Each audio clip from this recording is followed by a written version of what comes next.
Ini tahun di mana Roh Kudus mau upgrade Anda punya status, fungsinya sebagai mitranya. Tuhan ingin kita bertumbuh bersama-sama. Carilah orang yang available untuk sepakat dalam perkara benar dengan diri Anda. Tuhan akan mengirim kepadamu orang-orang yang tanpa wajah, tanpa nama untuk menguatkan Anda. Jawaban kadang-kadang muncul dari tempat tak terduga. Bangun teamwork aja dengan Roh Kudus dulu, lalu bangun tim-tim dalam kehidupan kita dan dalam takut akan Tuhan.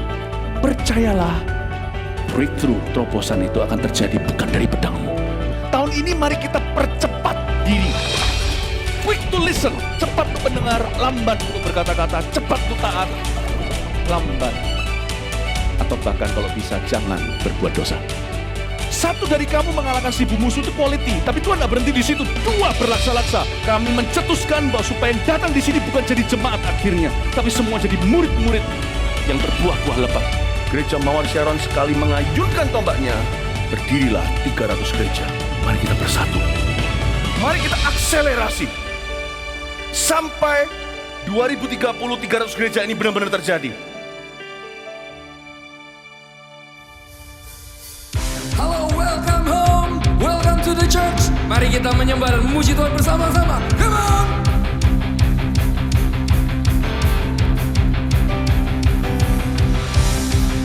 Semua bertepuk tangan bersama-sama. Hey. Sebab Tuhan Maha Besar dan sangat terpuji, Dia lebih dahsyat dari segala Allah. Sebab Tuhan Maha Besar dan sangat terpuji, kuasanya dahsyat menghancurkan musuh. Sebab Tuhan Maha Besar dan sangat terpuji, Dia lebih dahsyat dari segala Allah. Sebab Tuhan Maha Besar dan sangat terpuji, kuasanya dahsyat menghancurkan musuh.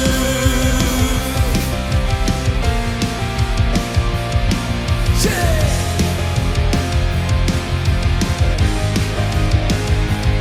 Come on.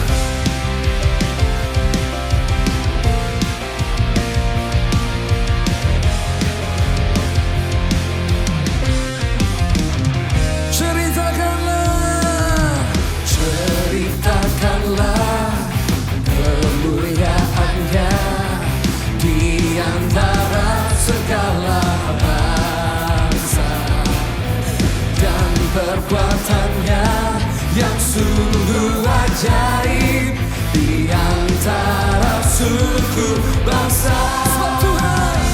Sebab Tuhan Maha Besar dan sangat terpuji, Dia lebih dahsyat dari segala Allah. Sebab Tuhan Maha Besar dan sangat terpuji, kuasanya dahsyat menghancurkan musuh. Mari semua bertepuk tangan di kepala bersama-sama.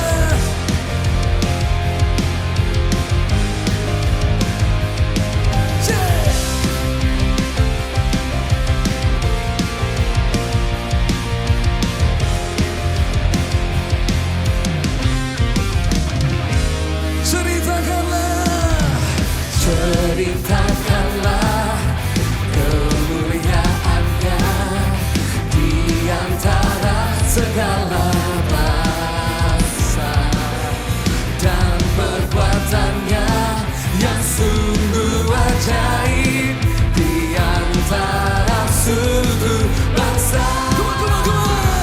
Sebab Tuhan Maha Besar dan sangat terpuji, Dia lebih dahsyat dari segala Allah. Sebab Tuhan Maha Besar dan sangat terpuji, kuasanya dahsyat menghancurkan musuh. Sebab Tuhan Maha Besar dan sangat terpuji, Dia lebih dahsyat dari segala Allah. Sebab Tuhan Maha Besar dahsyat, menghancurkan musuh. Kuasanya dahsyat, dahsyat, dahsyat, dahsyat, dahsyat, dahsyat, dahsyat, menghancurkan musuh. Haleluya, haleluya. See you praise.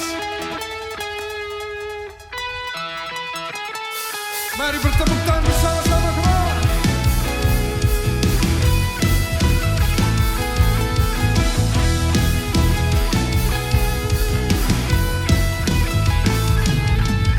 Satu nama yang besar, hanyalah namamu Tuhan. Gunung batu kekuatan, hanyalah namamu Tuhan. Tak terbatas kuasa-Mu Tuhan. Ajaib hebat, Raja perkasa. Kami bawa pujian, nyanyian kemenangan. Masuki gerbang-Mu, hati kami bersuka. Tangan kami terangkat, sorakan kemenangan. Terpujilah nama-Mu Yesus Raja. Segala raja. Oh.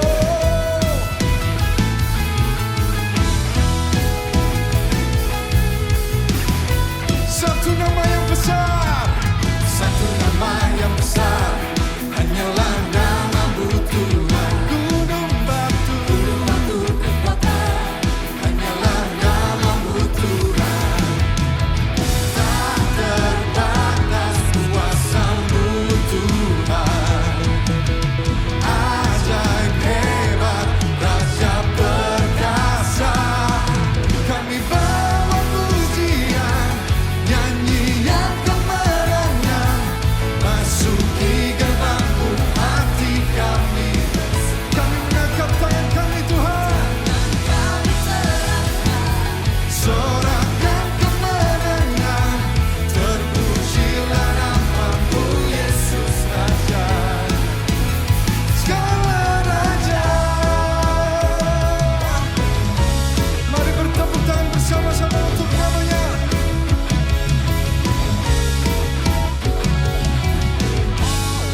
Bersama nyanyikan. Kami bawa pujian, nyanyian kemenangan. Masuki gerbang-Mu, hati kami bersuka. Tangan kami terangkat, kami sorakan kemenangan Tuhan. Terpujilah nama-Mu Yesus Raja. Kami bawa pujian, nyanyian kemenangan. Masuki gerbang-Mu, hati kami bersuka. Tangan kami terangkat, sorakan kemenangan. Terpujilah nama-Mu Yesus Raja. Segala raja. Yesus Kau Raja.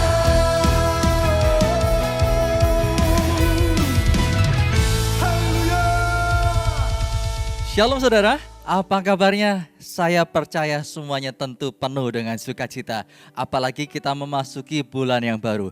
Meskipun pula bulan yang baru belum tentu masalah berlalu. Namun demikian ada pantun nasihat untuk setiap kita perhatikan nih. Menanam padi di sawah, menanam jagung ladang tempatnya. Ingin tahu kunci hadapi masalah? Roh yang teguhlah jawabnya. Amin. Karena itu mari kita terus bertumbuh di dalam Tuhan sehingga roh kita selalu teguh hadapi persoalan. Haleluya. Nah, pada kesempatan hari ini kami ingin menyambut bagi Bapak, Ibu, Saudara sekalian yang baru pertama kali join dalam live streaming Gereja Mawar Sharon Jabodetabek. Kami ingin mengucapkan dengan penuh sukacita dan kehangatan kepada Anda, welcome home. Selamat datang dan selamat bergabung dengan kami. Bagi kami gereja bukan hanya tempat ibadah atau sekedar kita berjumpa tatap wajah melalui layar. tetapi sebuah komunitas orang percaya kepada Kristus, di mana saya dan Anda kita semua terhubung dalam hubungan yang sehat. Di Gereja Mawar Sharon, komunitas tersebut kami namakan Connect Group. Karena itu kami rindu bagi Anda yang belum memiliki komunitas rohani, mari bergabung dengan kami di dalam Connect Group. Caranya mudah sekali, apalagi kita melakukannya saat ini dengan cara online. Anda dapat menghubungi kami di nomor WhatsApp yang tertera di layar dengan menyertakan nama, usia, alamat domisili, dan nomor handphone yang aktif untuk kami dapat hubungi. Segera setelah Anda menghubungi kami dengan nomor yang tertera, kami pun akan memberikan feedbacknya. Dan kita bertumbuh bersama-sama di dalam Kristus. Nah, saudara, karena ini adalah minggu pertama, kita akan membawa perpuluhan kepada Tuhan. Mari kita mempersiapkan diri. Sekaligus kita juga akan berdoa untuk persembahan. Sebelum berdoa, saya ingin mengingatkan bahwa minggu depan adalah minggu perjamuan kudus. Karena kita melakukannya secara online untuk ibadah, perjamuan kudus di rumah masing-masing kita melakukannya dengan menyiapkan materi sendiri-sendiri. Tapi kita percaya bahwa dalam perjamuan kudus tersebut, meskipun secara jarak terpisah, kuasa Tuhan tetap beserta. Haleluya. Mari kita berdoa. Bapa, kami bersyukur untuk anugerah-Mu. Terima kasih untuk kasih-Mu yang tanpa batas. Waktu terus berjalan, masalah silih berganti, tetapi penyertaan Tuhan selalu ada bagi setiap kami. Terima kasih Engkau Allah Immanuel, ada pada saat kami di gunung maupun di lembah, dalam suka maupun duka. Terima kasih Tuhan untuk semuanya. Hari ini kami juga bersyukur dalam semua keadaan yang kami sedang hadapi.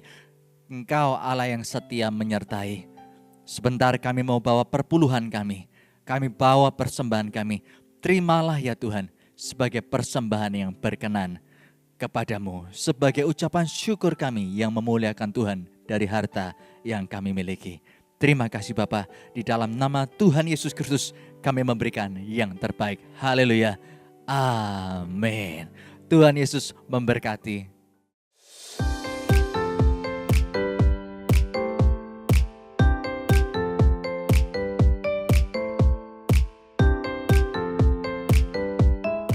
Shalom jemaat Tuhan, bagi Anda yang baru pertama kali bergabung, welcome home, selamat datang di Gereja Mawar Sharon Jabodetabek. Kami rindu untuk mengenal Anda lebih dekat melalui komunitas kami yaitu Connect Group. Dan jika Anda memiliki pertanyaan seputar Connect Group, Anda dapat mengunjungi Instagram kami @gmsjakartabarat bagi Anda yang tinggal di Jakarta dan sekitarnya, atau @gmstangerang bagi Anda yang tinggal di Tangerang dan sekitarnya. Dan inilah news untuk seminggu ke depan.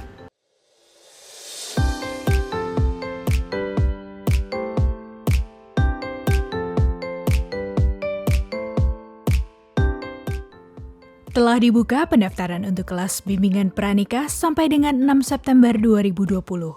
Kelas akan diadakan secara online mulai tanggal 26 September 2020 hingga November 2020.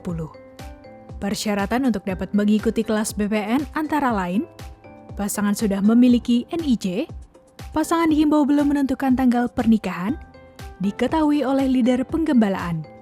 Bagi Anda yang ingin mendaftar dan telah memenuhi persyaratan, Anda dapat mendaftarkan diri secara online melalui aplikasi GMS Church untuk mengikuti kelas ini. Telah dibuka pendaftaran untuk kelas My Spiritual Journey 3 sampai dengan 6 September 2020. Kelas akan diadakan secara online pada tanggal 12 September, 19 September, dan 26 September 2020. Bagi Anda yang telah lulus MSJ 2, Anda bisa mendaftarkan diri secara online melalui aplikasi GMS Church untuk mengikuti kelas MSJ 3 atau kelas susulan MSJ 3. Mari segera daftarkan diri Anda. Telah dibuka pendaftaran AOG On Point dengan tema Ignite the Fire. Acara ini diadakan untuk memperlengkapi orang-orang muda dalam memenuhi panggilan Tuhan dan memenangkan generasi muda bagi Kristus. Acara ini akan diadakan secara online pada hari Jumat dan Sabtu, tanggal 2 dan 3 Oktober 2020 melalui YouTube dan aplikasi Zoom. Bagi Anda yang memiliki anak, adik, keponakan, atau kerabat yang berjemaat di AOG, atau kenalan dengan rentang usia grade 8 hingga mahasiswa, kami menghimbau Anda untuk mendorong mereka bergabung dalam acara ini. Pendaftaran dapat dilakukan melalui aplikasi GMS Church. Kami kembali mengingatkan bahwa ibadah hari Minggu akan tetap diadakan secara online. Untuk itu kami menghimbau bagi setiap jemaat untuk tetap terhubung dan mengikuti ibadah online yang ada. Tidak lupa juga bagi Anda yang memiliki anak dengan rentang usia 2 hingga 12 tahun, kami mendorong setiap anak Anda untuk dapat tetap terhubung dalam ibadah online Eagle Kids. Anda dapat memilih ibadah sesuai dengan level usia anak Anda, yaitu All Star untuk anak berusia 2 hingga 5 tahun, Super Trooper untuk anak dari grade 1 hingga grade 3, dan Voltage untuk anak dari grade 4 hingga grade 7. Dan bagi kalian jemaat Army of God, jangan lewatkan juga Army of God online service yang diadakan setiap hari minggunya, khusus bagi kalian Augers Gereja Mawar Sharon Jabodetabek. Ibadah umum, Eagle Kids, dan Army of God dapat Anda akses pada link berikut.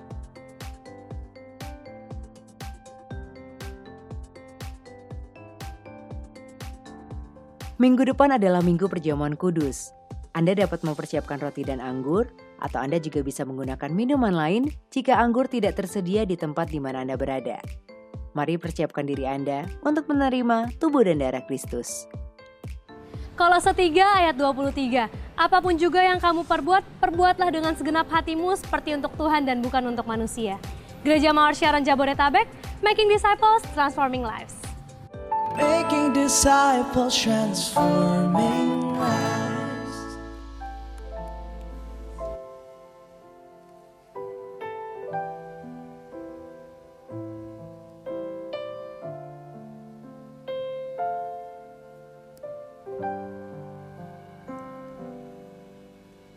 Tuhan, Kau gembala kami, pimpin kami domba-Mu.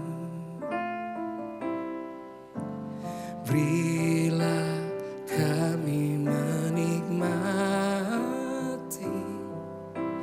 hikmat pengorbanan-Mu.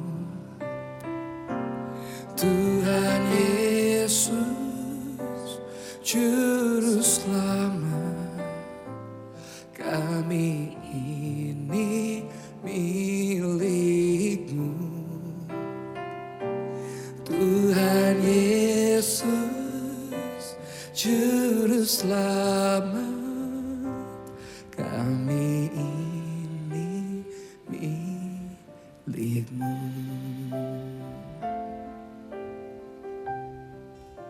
Tuhan, Kau gembala kami, tuntun kami domba-Mu. Berilah kami menikmati nikmat pengorbanan-Mu. Tuhan Yesus, Juru Selamat, kami ini milik-Mu. Tuhan Yesus, Juru Selamat, kami ini milik-Mu.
gembala kami, takkan kekurangan kami. Kau bawa kami di padang yang berumput hijau. Kau tuntun kami ke air yang tenang. Kau segarkan jiwa kami.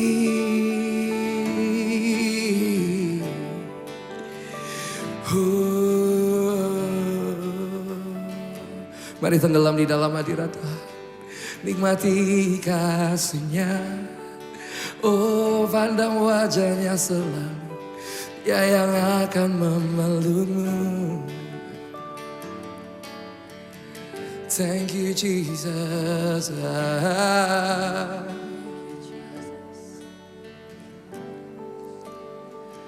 Tuhan Yesus, Juru Selamat, kami ini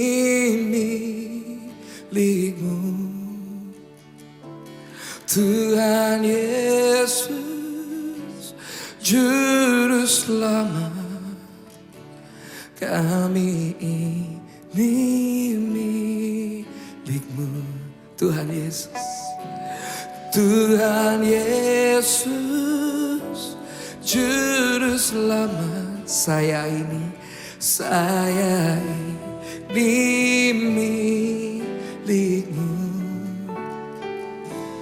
Tuhan Yesus, Juru Selamat, saya ini milik-Mu. Saya ini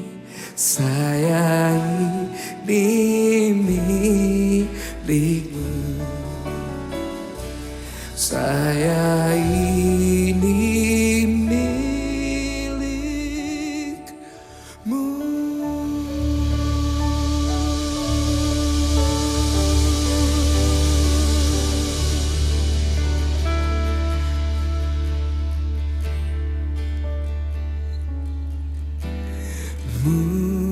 Mulia, mulia bagi anak domba. Mulia, mulia bagi anak domba, sebab Engkau mulia dan layak dipuji. Ia duduk di tahta dan Ia akan memerintah selamanya atas semua yang di bumi. Sebab Engkau mulia dan layak dipuji. Ia duduk di tahta dan yang akan memerintah selamanya. Sebab Engkau mulia, sebab Engkau mulia dan layak dipuji.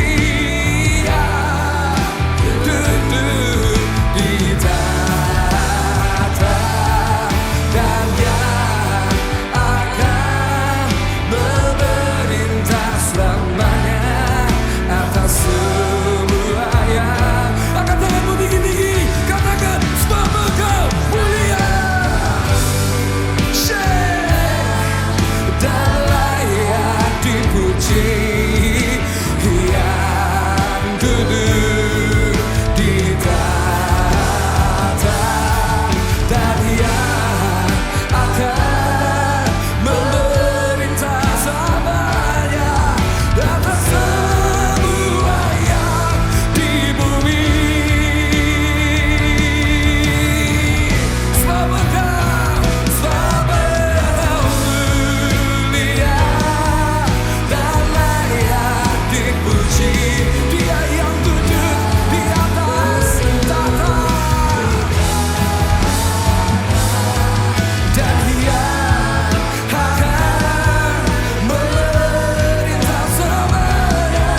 segala hormat pujian kami, segala penyembahan dari hati menjadi persembahan yang harum. Hidup yang dipersembahkan pada Tuhan, ya Tuhan biar Kau kenan. Terima kasih Tuhan, tersenyumlah kepada setiap anak-anak-Mu. Aku tahu Tuhan mengasihi kami. Terima kasih Tuhan, dalam nama Yesus. Amin. Puji Tuhan. Hari ini kita mau mengembalikan persembahan perpuluhan. Ada hal-hal tertentu dalam jiwa kita yang harus disengaja, inilah disiplin rohani itu. Apalagi mengembalikan kasih yang Tuhan berikan pada kita yang tak terhingga. Apa yang kita berikan tergolong selama-lamanya sedekah. Mari kita selalu taat, mengundang Kristus bertata di setiap sektor, setiap faktor kehidupan kita termasuk harta benda. Di tangan saya amplop perpuluhan sudah saya sediakan sebagai lambang dan simbol untuk kita bersama-sama berdoa mengembalikan apa yang Tuhan telah percayakan. Mari kita sama-sama mengangkat tangan kita, mengangkat hati kita kepada Tuhan saat kita memberikan persembahan perpuluhan. Terima kasih Bapa Sorgawi, Engkau sangat mengasihi kami. Thank you Tuhan. Apa yang Kau beri di hidup kami tidak bisa bayar selama-lamanya. Tapi kami mau taat kepadamu dan mengakui Tuhan di dalam setiap tingkah, di dalam setiap langkah kami. Tak terkecuali harta duniawi yang Kau percayakan. Jadikan kami bendahara kerajaan sorga, biar Mamon tidak pernah jadi Tuhan kami, tapi Yesus selama-lamanya. Kami ingin ya Tuhan Yesus, apa yang kami berikan ini Kau pakai untuk melebarkan kerajaan Allah. Kami berikan dengan rendah hati, kembalikan dengan hati yang murni. Karena kami tahu Engkau mengasihi kami dan firman-Mu berkata Engkau selalu memelihara. Kami tak akan takut menghadapi masa depan kami. Terimalah persembahan persepuluhan kami, ya Yesus Kristus, Gembala yang agung. Dalam nama Yesus kami berdoa, amin. Puji Tuhan. Puji Tuhan. Shalom semua. Saya berharap Anda semua baik-baik. Semua di take care sama Tuhan Yesus ya. Pengembalaan tetap jalan dan hari-hari ini gereja kita terus bergerak. Tidak bisa dibatasi pandemi. Yang namanya kebangunan rohani itu terjadi dan banyak jiwa diubahkan. Kelompok-kelompok kecil terus diadakan, hubungan semakin erat, ketambahan rindu karena belum ketemu. I love you, Jesus loves you. Mari kita sama-sama siapkan hati untuk firman Allah.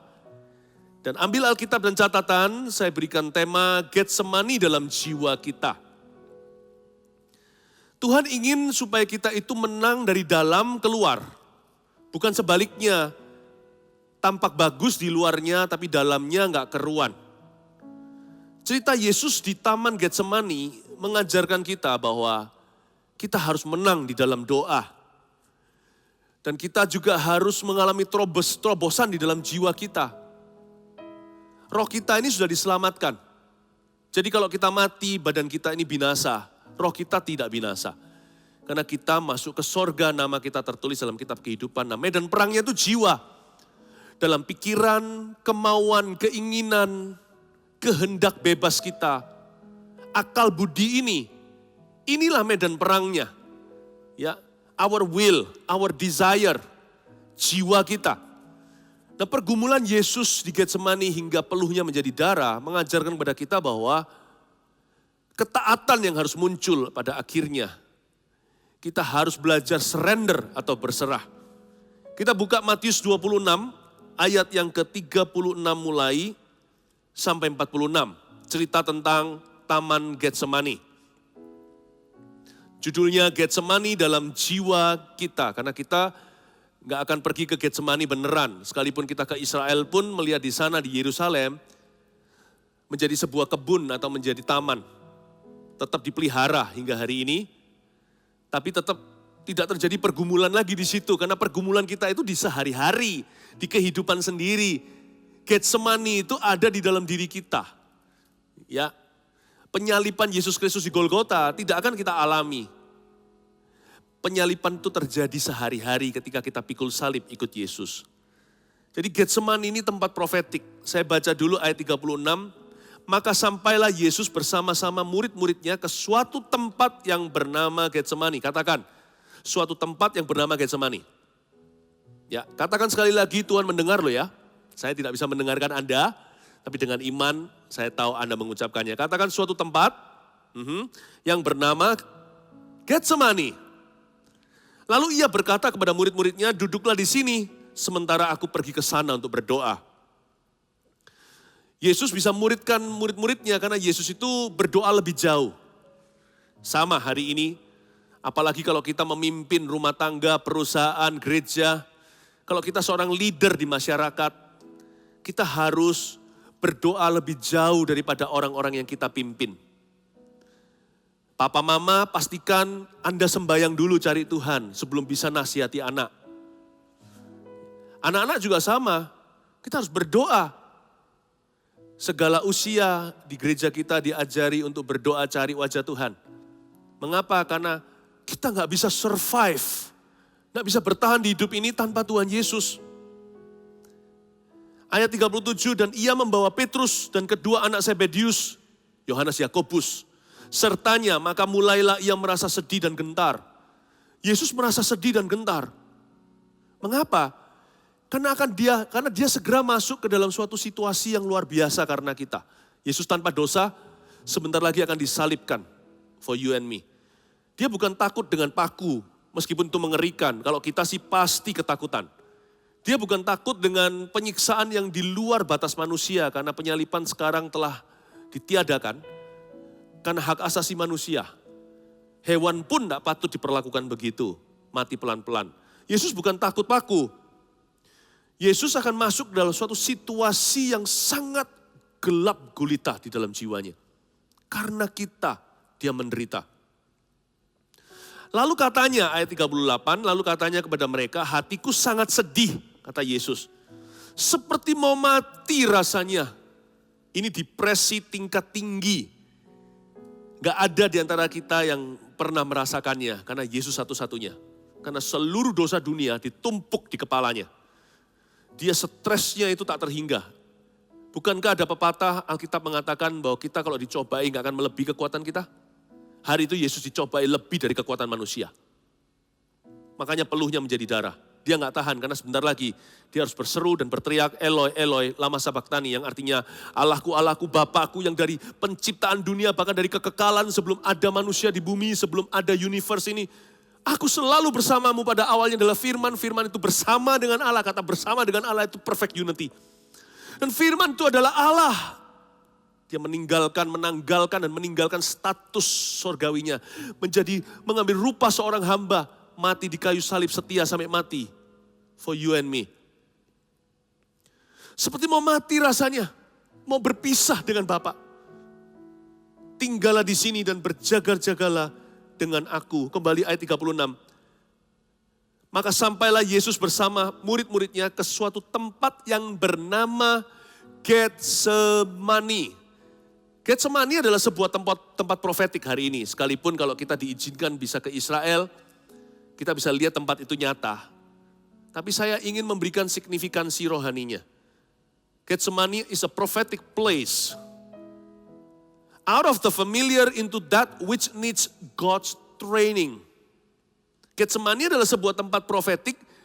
Kita dibawa keluar dari apa yang sudah biasa di hidup kita kepada apa yang harus dilatih khusus oleh Yesus dan harus disengaja pula. Contohnya, mengasihi. Manusia itu hanya bisa cinta. Dia cinta anaknya, cinta papa mamanya, cinta keluarganya. Itu pun kalau terganggu, jikalau terjadi gesekan juga bisa jadi benci. Tapi kasih harus disengaja. Kasih itu trainingnya Allah. Gak bisa orang itu alami mengasihi, itu gak bisa. Karena kasih itu bunyinya begini. Kasih itu mengampuni musuh. Tampar pipi kanan, beri pipi kiri. 7 kali 70. Itu supranatural, saudara-saudaraku. Itu nggak bisa alamiah. Out of the familiar, Getsemani adalah sebuah tempat yang Yesus dibawa Bapa ke sana. Disitulah Yesus menjadi Mesias. Dimulailah perjalanan penyalipannya. Kita nggak bisa whatever will be, will be. This is me. Kalau kita kenal Yesus, kita akan diproses oleh Roh Kudus.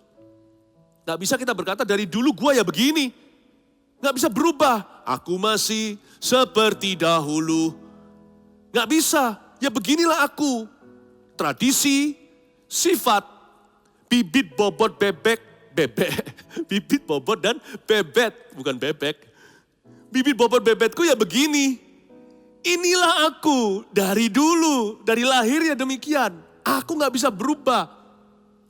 Kalau ikut Yesus itu jangan hanya sampai Galilea. Mujizatnya 5 roti 2 ikan. Kita bisa makan. Ikut Yesus itu sampai Getsemani. Out of what is familiar. Out of our ordinary. Our normal. Keluar dari apa yang biasa. Apa yang sudah hafal nih saya. Dan juga keluar dari apa yang normal selama ini bagi hidupku. Tuhan mau membawa sesuatu yang supranatural ke dalammu. Sesuatu yang hanya Yesus bisa berikan. Berdoa itu juga gak normal karena manusia lebih cenderung tertidur. Lihat rasul-rasul. Di Getsemani itu mereka pulas. Yesus yang sembahyang. Bersyukur itu juga tidak biasa. Justru di luar kebiasaan manusia. Manusia itu kalau happy bisa senang. Tapi manusia kalau mengalami sesuatu yang unpleasant atau sesuatu yang tidak nyaman, dia biasanya mengeluh. Bersyukur itu lawan arus. Harus disengaja. Dan Roh Kudus harus latih kita memberi, beriman, percaya, lebih gampang untuk ragu, lebih mudah untuk bimbang. Mengampuni yang saya katakan tadi juga salah satu. Susah sekali. You baik sama saya baik sama you. You gak baik sama saya lebih gak baik sama you. Itu manusia, itu biasa. Itu normalnya. Tuhan bukan mau membawa kita ke new normal, Tuhan mau membawa kita kepada heaven's normal. Getsemani dalam jiwa kita adalah sebuah prophetic place, tempat yang sangat prophetic. Tuhan akan membentuk hatimu menjadi seperti Kristus. Sehingga ketika Anda bertobat hari itu diselamatkan by kasih karunia, oleh anugerah. Tapi nanti suatu hari akan Anda menoleh ke belakang sejak hari Anda menerima Tuhan. Hidupmu bukannya dirimu lagi, tapi Kristus sudah ada di dalammu. Anda dan orang-orang yang kenal dengan Anda bisa melihat secara nyata perubahan hidupmu sedikit demi sedikit, tiap hari, tiap sifat Yesus mengubahmu. Sekalipun kadang-kadang terkesan, terasa seperti lambat, namun pada akhirnya kita sudah berubah ketika kita menoleh ke belakang. Wow, aku tidak lagi seperti dahulu. Tuhan sudah mengubahku. Yesus punya goal dalam kehidupan kita. Untuk memberikan kepada kita apa yang bukan berasal dari manusia. Getsemani dalam jiwa. Tuhan mau melatih dirimu. Dan secara sengaja memprogrammu ulang. Itulah namanya lahir baru. Yang lama sudah berlalu, yang baru sudah datang. Itu yang disebut dengan ciptaan baru. Yesus mau mengubahmu. Good news, kabar baik bagi orang yang frustrasi dengan dirinya. Lalu lampiaskan kepada orang lain frustrasinya. Padahal sebenarnya kalau kita jujur, kita ingin orang lain berubah. Padahal yang paling perlu berubah adalah diri kita. Diri sendiri. Good news, kabar baiknya.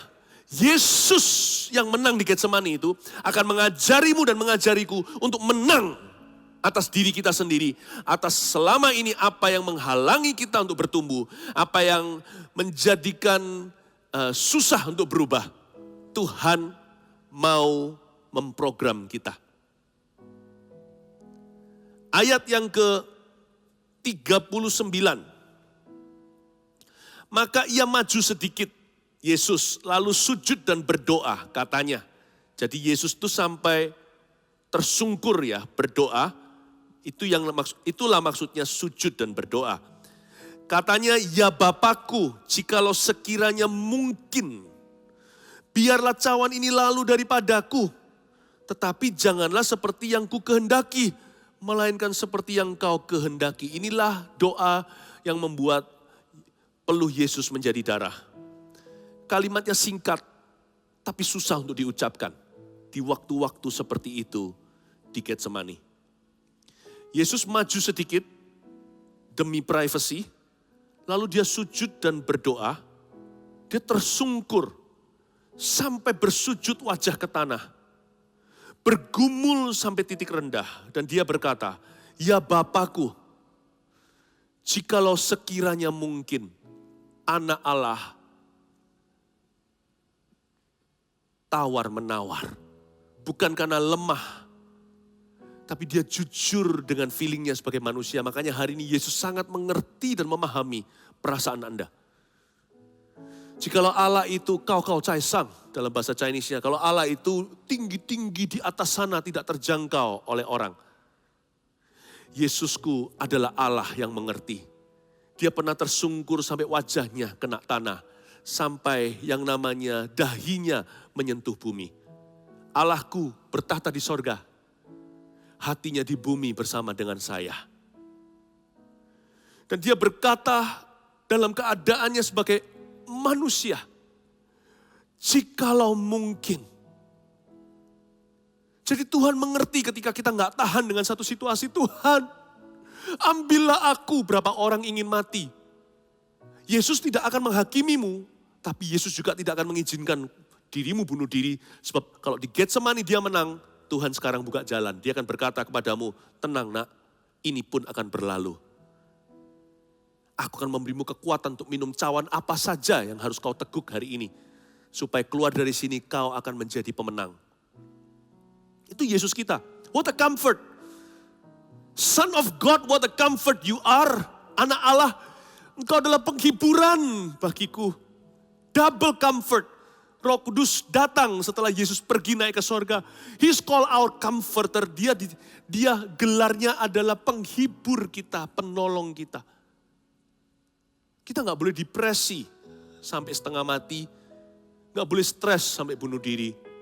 Karena Yesus yang menang di Getsemani, mengerti Getsemanimu hari ini. Dia berkata, ya Bapakku jikalau sekiranya mungkin. Kita juga bisa negosiasi dengan Allah bukan? Kita disuruh ngampuni 7 kali 70. Tuhan kalau bisa, aku ampuni dia, tapi aku pindah gereja.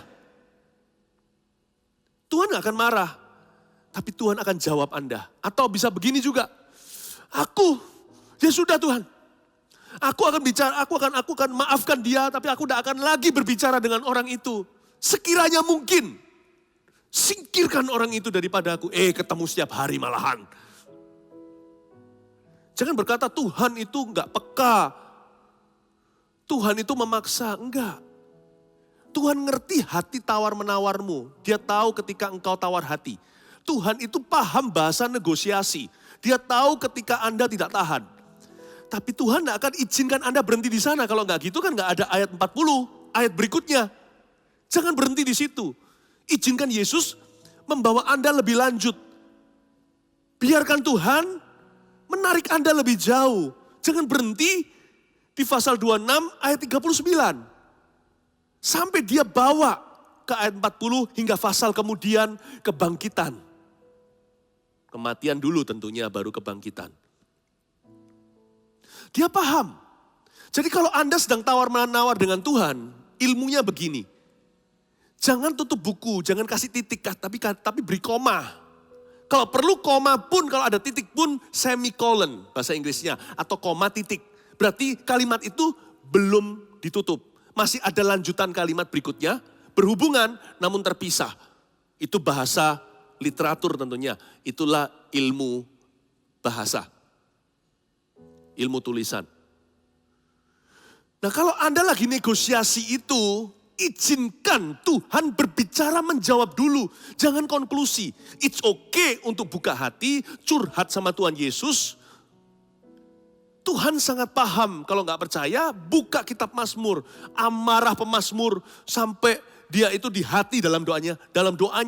Dia mendoakan supaya orang itu kena celaka. Tapi lihat di akhir dari pasal tersebut, ayat terakhirnya dia berserah sama Tuhan. Tuhan tidak marahi dia karena emosinya. Tapi dia tidak berhenti di sana atau stagnan. Dia keluar sebagai pemenang. Itulah kehendak Tuhan. Saya suka baca Mazmur karena jujur. Kesel ini aku. Tapi akhirnya pemazmur Daud atau penulis yang lain selalu berakhir menerima kehendak Allah yang lebih tinggi. Bukan kehendakku yang jadi, tapi kehendakmu. I love the book of Psalms. Jadi boleh nggak kita itu tawar-menawar dengan Tuhan? Boleh nggak kita itu nggak terima? Boleh. Tapi jangan dibubuhi titik. Give God the benefit of the last say. Izinkan Tuhan, berikan Tuhan keuntungan atau hak. Padahal Tuhan punya segalanya loh ya. Tapi tetap berikan kepada Tuhan hak hidupmu untuk memberikan kata terakhirnya. Biar Tuhan yang tutup buku. Biar Tuhan yang kasih konklusi. Biar Tuhan yang berikan finalisasi. Biarkan dia jadi alfa. Namun izinkan dia jadi omega dalam segala sesuatu yang kau gumulkan hari ini. Janganlah tutup dirimu. Kasih Tuhan haknya untuk membubuhkan tanda seru. Yesus berkata, jikalau sekiranya mungkin erangan jiwanya, aku punya Tuhan yang membumi. Biarlah cawan ini lalu daripadaku. Tetapi janganlah seperti yang ku kehendaki, melainkan seperti yang engkau kehendaki. Perhatikan kalimat biarlah cawan ini lalu daripadaku. Biarlah cawan ini lalu. Apa yang saya bisa pelajari dari kalimat ini? Waktu Tuhan beri kita sebuah visi dalam hidup kita, nggak tentu kita happy loh. Banyak orang kira kalau Tuhan kasih kita sebuah tujuan hidup itu kita pasti senang. Coba interview Yunus. Coba interview Yesus. Yesus gak kesenangan dia akan berpisah dari Bapa dan digantung seperti pajangan di dinding di atas kayu salib di Golgota. Dia berkata, biarlah cawan ini berlalu daripadaku. Waktu Tuhan beri kita visi, gak tentu kita senang. Makanya itu orang yang hidup punya tujuan, tidak akan mementingkan sekedar perasaan. Karena perasaan itu bisa menipu. Awal mula mungkin kita senang, tapi kita jalani ternyata hampa. Tapi visi Tuhan juga bisa ironis. Awalnya kita terima mengejutkan dan berkata, ya ampun. Maria kan berkata begini, wow aku kan hamil. Seorang perawan. Dan lagu Maria kan indah. I'm just your servant, aku adalah hambamu. Terjadilah padaku sesuai dengan firman-Mu. Be it unto me according to your word, according to your promises, I can stand secure. Carve upon my heart the truth that sets me free, according to your word, O Lord. Be it unto me. Itu lakukan terinspirasi kalimatnya Maria ketika berbicara kepada Gabriel. Ketika menerima kabar bahwa dia akan mengandung bayi Yesus. Waktu dia dapat visi dari sorga, malaikat membawakannya, dia terkejut, dia hampir kehilangan tunangan. Tapi Tuhan yang memberi visi itu setia. Kalau Allah memberi tujuan, Tuhan juga akan menyertai hingga tujuan itu tercapai. Yang dia butuhkan dari Anda dan saya hanyalah ketaatan, kesetiaan, ketekunan. Biarlah cawan ini lalu daripadaku. Ternyata Tuhan Yesus ini diberikan tugas paling mulia. Tapi tidak membuatnya bahagia sebagai manusia. Makanya itu saya sayang sama Tuhan Yesus. Dia melakukan sesuatu yang berlawanan dengan daging orang. Dia berkata, biar kehendakmu yang jadi bukan kehendakku. Menjadi patron orang Kristen selama-lamanya. Dan setiap orang yang ingin mengerti kehendak Bapa harus meneladani Yesus. Karena itu, jikalau Anda dan saya hanya mau melakukan di hidup ini perkara-perkara dan hal-hal yang kita sukai doang, Jangan-jangan nanti kita akan luput dengan tujuan kita sesungguhnya. Dan luput dari visi Allah yang mulia. Ada orang kan gitu. Pelayanan juga semau gua. Sekolah juga sama. Ada orang yang pelin-pelan udah ngambil jurusan ini pindah lagi. Bosen ah. Banyak orang itu hidup hanya bagi perutnya. Atau sekedar demi perasaannya, nothing more than feeling. Kan pernah ada lagu dulu. Lagu sekuler bunyinya feeling nothing more than feelings. If there is really nothing more than your feelings, then you probably have never followed God. Kalau tidak ada yang lebih besar daripada perasaanmu saja, kemungkinan besar sampai hari ini kau belum kenal Tuhan. Karena Tuhan lebih besar dari kehidupan. Thy loving kindness is greater than life. Kemurahanmu lebih besar dari hidup. Lagu himnal itu mengingatkan kita sebuah kebenaran yang indah. Kadang-kadang apa yang Tuhan suruh kita lakukan tidak menyenangkan awal mulanya. Nggak semua gitu juga sih, ada yang menyenangkan juga. Tapi kalau kita ini pilih-pilih hanya yang gua suka, maka saya lakukan. Orang seperti itu cepat lambat akan keluputan dengan visi Tuhan yang indah atas hidupnya. Tujuannya yang mulia. Sehingga kalau orang itu mati sebagai orang Kristen yang lahir baru, tapi tidak berjalan dalam poros kehendak Allah yang sempurna. Kalau dia di rewind lagi hidupnya, dia akan menangis tangisan yang begitu mengilukan sebelum masuk ke gerbang sorga. Sebab akan dihapus semua air mata.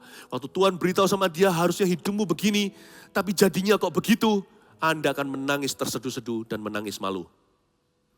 Hanya karena everything has to be pleasant to me before I say yes. Semuanya harus saya senang dulu, baru saya mengangguk, boleh Tuhan. Biarlah cawan ini lalu daripadaku.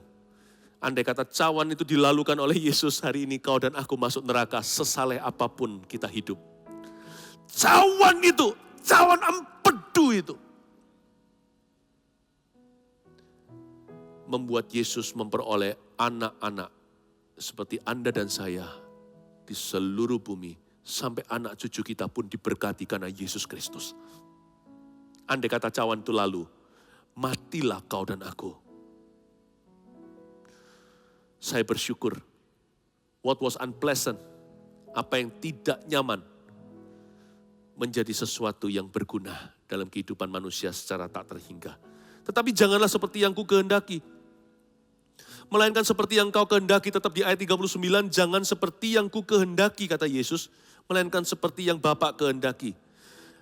Dari kalimat ini juga dalam doa ini ada suatu perbedaan yang menyolok. Antara siapa diri kita dan siapa diri kita sesuai dengan panggilan Allah. Who am I and who I can be in God's image are two totally different matters. Siapa diriku sesungguhnya? Dari lahirnya begini. Ya dari sononya begitu. Dengan siapa saya sesuai kehendaknya. Itu dua hal yang berbeda. Dan kita sebagai manusia Allah hari ini yang ditebus dengan darah Yesus. Harus menargetkan who I can be that God says I should become. Siapa saya ini harus seperti yang Tuhan katakan dan janjikan. Sesuai dengan blueprint. Sesuai dengan panggilan Tuhan yang mulia atas hidupku. Target saya bukan menjadi Philip Mantova, tapi menjadi Philip yang sesuai dengan kehendak Allah. Targetku bukan menjadi seorang Mantova yang hanya menyenangkan diriku, segala sesuatu harus kutolak ukur dengan diri sendiri. Yang ini cocok dengan saya, oke, yang ini enggak, yang ini boleh, yang ini saya suka. Seperti buffet gitu, makan sepuasnya.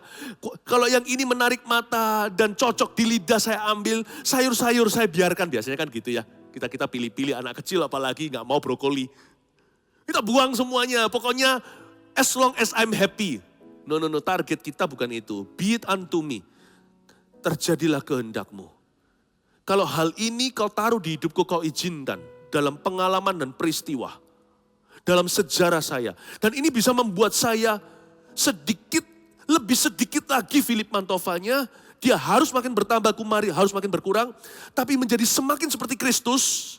Saya tidak kehilangan identitas, tapi saya menjadi Philip yang semakin serupa dengan Kristus menurut gambar dan rupa anaknya, menjadikan saya semakin menggenapi rencana Allah, karena semakin dekat dengan segala penggenapannya.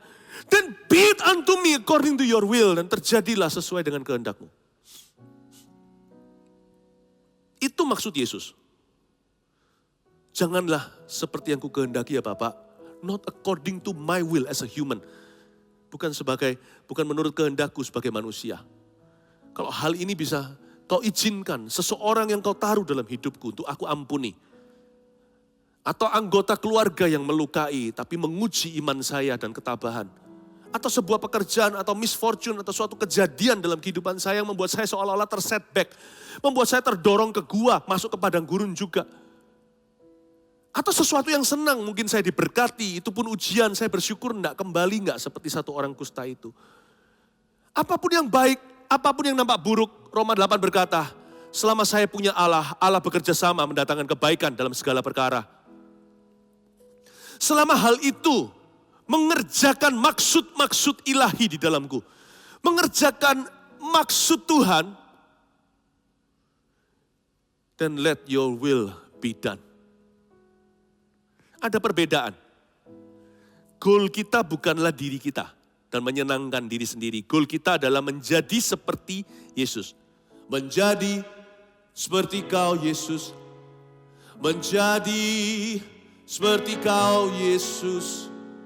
Menjadi sempurna dalam seluruh hidupku. Menjadi seperti kau Yesus, menjadi seperti kau Yesus di dalam perkataan, pikiran, perbuatan. Itulah goal kita tertinggi, menjadi seperti Tuhan Yesus Kristus. Biarlah bukan kehendak saya, melainkan kehendakmu yang jadi. Ayat 40. Setelah itu ia kembali kepada murid-muridnya. Dan mendapati mereka sedang tidur. Dan ia berkata kepada Petrus, terus, tidakkah kamu sanggup berjaga-jaga 1 jam saja dengan aku? Saya ingin sekali mendorong jemaat dan menantang. Agar setiap kita buat disiplin rohani. Getsemani itu tempat profetik dalam jiwa, sesuatu yang harus disengaja. Percaya ya, kalau kita tidak punya patokan, pakemnya nggak ada secara rohani, nanti lama-lama akan luntur dan mundur. Kalau doa kita share whatever will be, I feel like praying dan I pray. Kalau saya kepingin doa ya doa, kalau enggak ya enggak. Lama-lama banyak nggak doanya, namanya daging manusia. Ibadah juga sama, saya disiplin untuk mendengarkan kayak ibadah seperti ini 1 minggu sekali. Bagi saya nggak mudah, terus terang saya beritahu, karena saya yang khotbah, masa dengarkan khotbahnya sendiri. Tapi saya tetap ibadah. Di waktu itu, pokoknya minggu, saya pagi langsung ke gms.church, live streaming ini, saya dengarkan. Dan saya bertindak seolah-olah bukan saya yang khotbah, saya ambil catatan. Saya catat dengan tangan saya yang siap begini atau catatan dengan pena. Atau di Alkitab saya coret-coret. Karena waktu saya khotbah gini kan, saya tidak mikir. Tapi waktu saya nanti berada di sisi saya mendengar dan menerima, kata-kata itu jadi lebih hidup. Yang bisa saya terapkan langsung untuk saya. Karena waktu saya berkhotbah seperti ini, saya mikirkan Anda. Jadi saya catat. Kalau saya nggak punya disiplin gitu, nggak disengaja, Getsemani pelan-pelan hilang. Pasti lama-lama saya nggak ibadah. Bukan dari rumah saja, tapi nggak ibadah. Karena itu saya tantang seluruh jemaat untuk punya disiplin rohani. Sesuatu yang familiar keluar dari itu. Karena itu udah biasa dengan hidupmu. Itu sudah jadi rekaman-rekaman lama dalam daging dan jiwa. Kita harus menerapkan sesuatu yang baru, yang datangnya dari hidup baru ini. Sesuatu yang disengaja. Saya dorong dan tantang Anda untuk sengaja saat teduh tiap hari 1 jam sendirian. Pastor Philip 1 jam itu ngapain aja, doa saja 1 jam saya nggak tahan, nggak usah lah. 1 jam set alarm clocknya, kalau perlu ada jamnya di depan begitu. Di setel 1 jam, tik tik tik tik tik. Jangan keluar, pokoknya jangan keluar dari area itu, nggak tahu apa. Kamar kek, ruang tamu, di mana saja mungkin Anda bisa cari wajah Tuhan di kos-kosan, di kamar sendirian, atau kalau sharing room with someone, yang Anda bisa pergi ke pojok sendiri di situ, ngadep tembok. Jangan keluar dari sebelum 1 jam. Dalam 1 jam ngapain aja? Ya terserah sana. Pokoknya lakukan sesuatu yang berhubungan dengan saat teduh. Entah itu mau baca Alkitab, bosen baca-baca sampai penat, nyanyi-nyanyi lagi setel lagu sendiri di HP-nya kali. Atau main gitar yang bisa main musik. Atau jalan-jalan ke sana sini yang bisa berbahasa lidah, berbahasa roh. Pokoknya isi tabungmu 1 jam itu penuh panah. Doa, doa, doa. Entah mau doanya berapa persen, berapa menit. Alkitabnya berapa menit. Pokoknya dalam 1 jam itu penuhkan, terserah. Mau klasik, sekian, not baloknya semua seperti orang yang membaca musikal. Atau yang mau ngejazz, terserah sambil main. Seenaknya, pokoknya 1 jam itu harus main musik. Main musik, bukan beneran main musik. Entah mainkan musik didengar, kita menyembah Tuhan, atau tanpa suara, atau berbahasa lidah, baca Alkitab, doa sembahyang, pokoknya mondar mandir, gak tahu gimana, paksa dirimu 1 hour.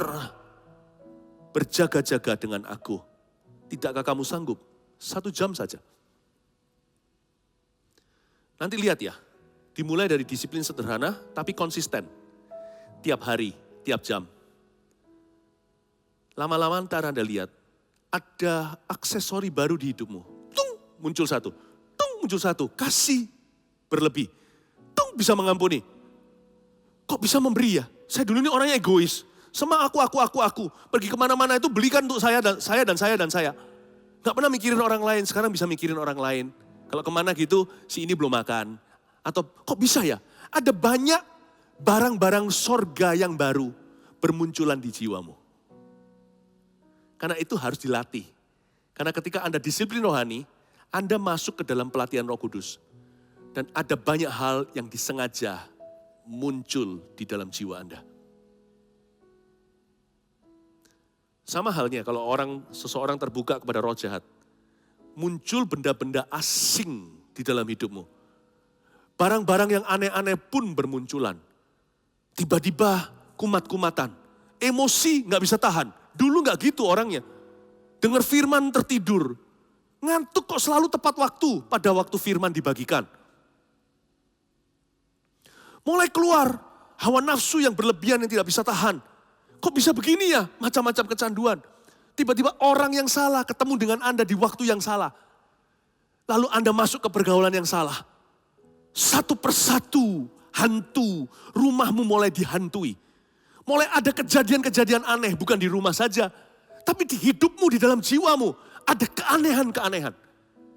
Karena ketika Anda disiplin bergaul dengan setan, setan akan bergaul dengan Anda.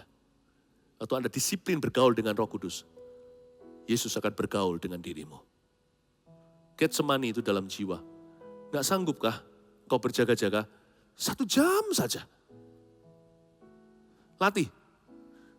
Sekarang hari-hari ini di masa pandemi seperti ini saya selalu selain live streaming yang untuk hari Minggu, seminggu 2 kali, saya gak bisa kemana-mana.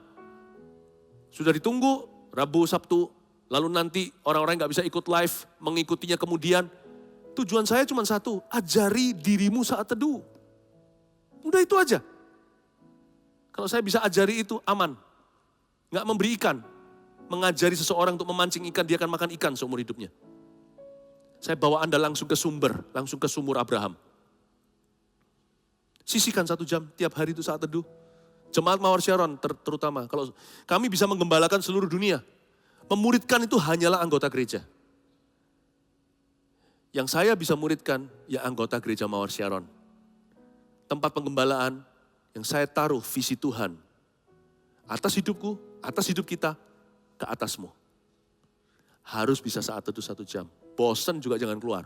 Olahraga juga sama kan, berapa repetisi, berapa lap. Kita lari harus berapa kilo.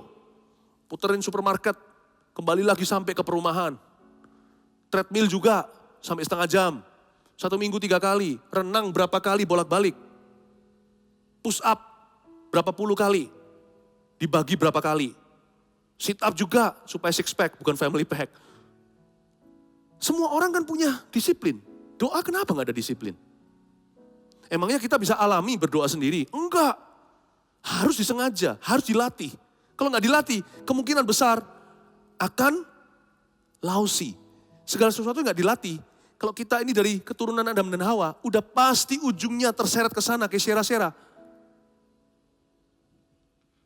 Ayat 21, ayat 41. Berjaga-jagalah dan berdoalah, supaya kamu jangan jatuh ke dalam pencobaan. Roh memang penurut, tetapi daging lemah. Tujuan akhirnya adalah Tuhan mau kita follow His Spirit and His Word. Tuhan mau kita mengikut Yesus, itu mengikut Roh Kudus dan mengikut roh dan kebenaran. Supaya kita tidak mengikuti hawa nafsu, mengikuti dunia, mengikuti mayoritas, mengikuti kalayak ramai. Don't follow the lust, don't follow the crowd, don't follow the world, don't have to follow the money. You follow the blesser, not the blessing. Tuhan berkata, dagingmu lemah, roh memang penurut. Harus kau jinakkan dagingmu.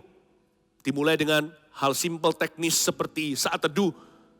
Tapi juga sesuatu yang kita lakukan secara berlawanan. Kalau kita itu ingin membenci, kita sengaja berkata, in Jesus name aku ampuni. Maunya pelit, kita melatih diri kita untuk memberi. Dan dengan demikian mengundang rahmat Tuhan. Follow my spirit, Jesus is saying to you and me.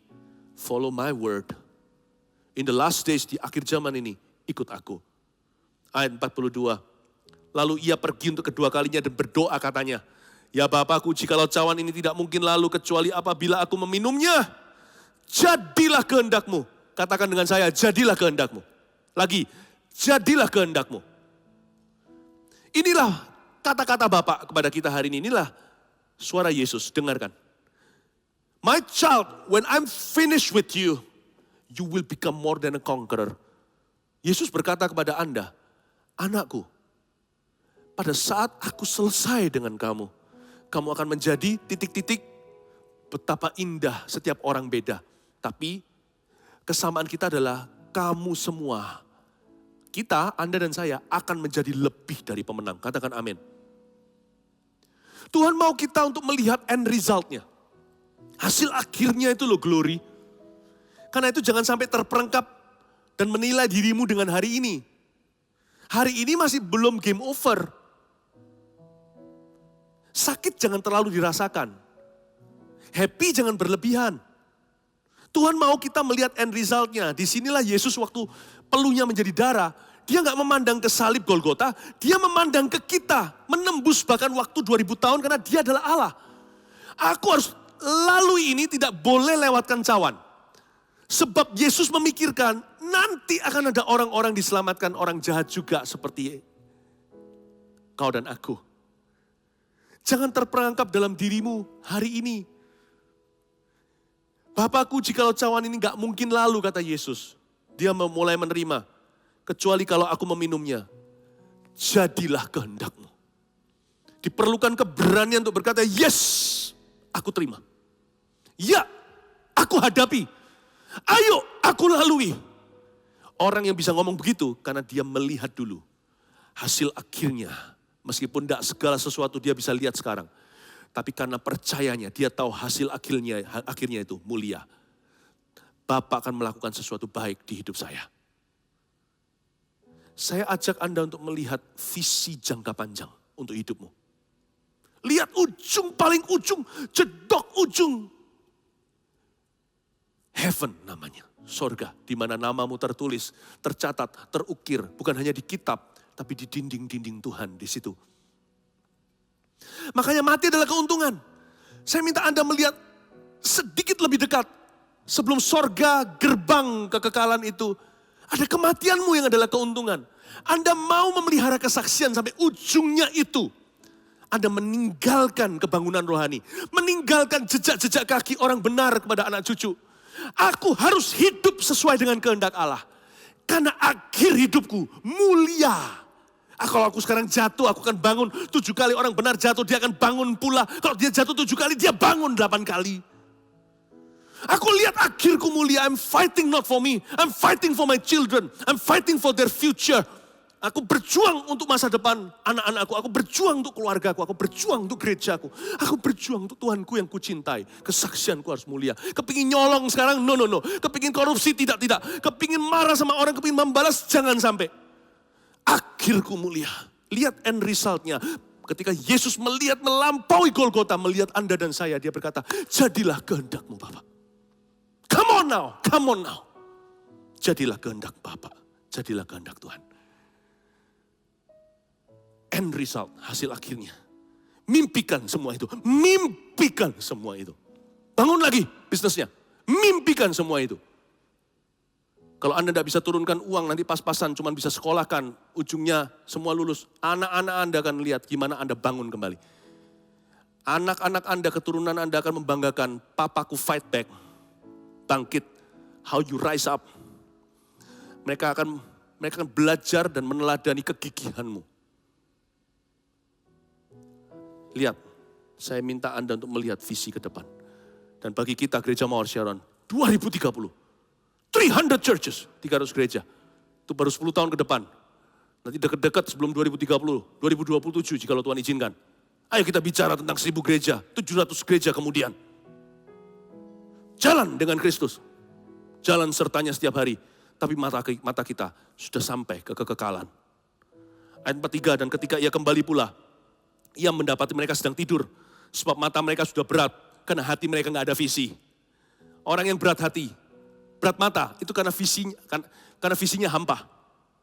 Ia membiarkan mereka di situ lalu pergi dan berdoa untuk ketiga kalinya. Yesus berdoa untuk ketiga kalinya. Dan mengucapkan doa yang itu juga. Diripit lagi. Yesus mengucapkan doa yang sama 3 kali. Bukan karena dia gak percaya. Tapi kalau mau latihan sama Tuhan, harus konsisten, harus repetitif. Sesuatu yang disengaja, terus disengaja, lama-lama jadi habit atau jadi kebiasaan. Dibutuhkan puluhan kali, baru terekam dalam jiwa seseorang. Yesus mengucapkan doa itu 3 kali berulang-ulang, sampai hatinya totally surrender, sampai hatinya berserah penuh kepada Bapanya. Jangan pernah menyerah, jangan coba-coba. Apa yang Anda yakini dan percayai sebagai visimu dari Tuhan. Dan kalau Tuhan hari ini mau melatih, Anda harus sengaja berkali-kali diulang lagi, konsistensi, repetisi, hingga visi terjadi. Jangan menyerah. Masa-masa susah, masa berat masih ada. Tapi kita lebih kuat, karena kita punya Yesus di dalam diri kita. Yesus mau supaya kita semuanya suatu hari menyelesaikan garis finish dengan cara yang mulia. My child, when I'm done with you, you will be more than a conqueror. Dengarkan suara Yesus. Anakku, ketika aku selesai denganmu suatu hari, engkau akan menjadi lebih dari pemenang. Katakan amin. Haleluya. Mari kita sama-sama datang untuk memuji dan menyembah. Thank you Jesus. Haleluya. Pejamkan mata kita, hampiri tata Allah dalam pujian. I have decided Amen. To follow Jesus. I have decided to follow Jesus. I have decided to follow Jesus. No turning back. No turning back. I have decided to follow Jesus. Letakkan tanganmu di sini. I have decided to follow Jesus. I have decided to follow Jesus. No turning back. No turning back. The world behind me, the cross before me. The world behind me, the cross before me. The world behind me, the cross before me. No turning back, no turning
Saya merasakan ada banyak orang hari-hari ini mau menyerah, orang muda maupun orang tua.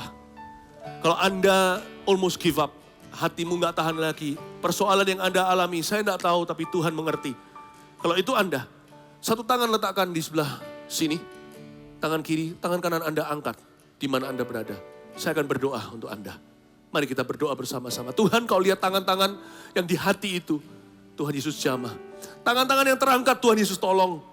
Di dalam nama Yesus Kristus hamba berdoa untuk setiap orang yang hampir atau yang sudah menyerah. Bangkitkan kembali. Ingatkan ya Tuhan kalau mereka berada dalam season Getsemani dalam musim ini. Mereka justru tidak boleh give up. Karena Tuhan Yesus punya jalan keluar. Hamba berdoa di dalam nama Yesus pekerjaan-pekerjaan yang terpuruk Tuhan Yesus angkat kembali. Tuhan buka jalan. Sekalipun harus menunggu, harus sabar dulu. Ya Tuhan Yesus seolah-olah harus mulai dari bawah. Aku berikan ya Tuhan hamba doa. Berikan sebuah tekad hati yang bulat, sebuah keberanian, sebuah harapan yang baru. Dan yang sakit ya Tuhan hamba berdoa di dalam nama Yesus agar Engkau membuat mereka sembuh. Apa percaya ya Tuhan kesembuhan ilahi masih ada. I believe in miracles itu. Dalam nama Yesus Kristus, bilur-bilur Yesus di Kalvari setelah Getsemani menyembuhkanmu di dalam nama Yesus Kristus. Tetap diangkat tangannya seperti ini. Dan setiap orang hari-hari ini gak punya Tuhan. Yang selama ini dulu asal-asalan Kristen ikut-ikutan. KTP saja. Sekarang waktunya Anda terima Yesus. Katakan sambil Anda angkat tangan seperti ini. Katakan Yesus masuklah di hatiku. Say it. Yesus masuk di hati saya. Katakan lagi Yesus masuklah di hatiku. Dia dengar loh doa-doa seperti ini. Dia sangat mendengarkan. Dia sudah menanti-nanti sejak Kalvari. Katakan Tuhan Yesus. Aku percaya kepadamu. Masuklah di dalam hatiku. Dalam nama Yesus. Dalam nama Yesus. Haleluya. Mengikut Yesus keputusanku. Mengikut Yesus keputusanku.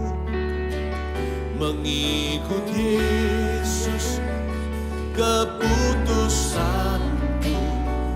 Ku tak ingat. Sama-sama mengikut Yesus keputusanku. Mengikut Yesus keputusanku. Mengikut Yesus keputusanku. Ku tak ingkar, ku tak ingkar. Mengikut Yesus, mengikut Yesus keputusanku. Mengikut Yesus keputusanku. Mengikut Yesus keputusanku. Ku tak ingkar, ku tak ingkar. Ku tak ingkar, ku tak ingkar. Ku tak ingkar, ku tak ingkar. Haleluya. Dengan bangga katakan haleluya. Haleluya. Saya rasakan kuasa Tuhan. Terobosan pasti akan terjadi di bulan-bulan ini bagi Anda. Percayalah, taruh harap pada Tuhan. Dan untuk sementara sekarang di akhir ibadah, terimalah berkat yang akan memelihara. Mari angkat kedua tangan, dear jemaat. Tuhan, setiap jemaat terkasih dan tersayang ini, berkati. Sekali lagi, berkat Allah Bapa, Putra dan Roh Kudus menyertai mereka sehari-hari. Dan yang di Getsemani, Kau segera akan bawa mereka pada kemenangan demi kemenangan. Terima kasih Tuhan, kami serahkan tubuh, jiwa dan roh kami hanya kepada Tuhan Yesus. Dalam nama Yesus, haleluya, amin. Happy weekend, Tuhan Yesus memberkati.